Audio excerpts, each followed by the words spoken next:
देखिए आज हमने बकरी काटी है, तो आज हम बकरी का मांस लेंगे। चंदा, यहाँ चंदा है और ये बलि, और इसमें देखिए आप बकरी का सर है मेरे पास।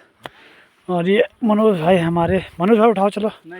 ये देखिए आगे से चंदा और मंदा, चंदा मंदा दोनों बकरी का पोस्टमार्टम करने ले जा रहे हैं।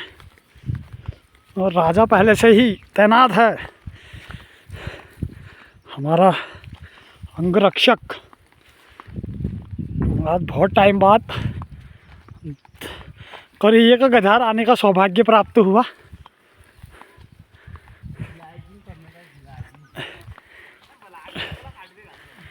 और ये देखिए, ये देखो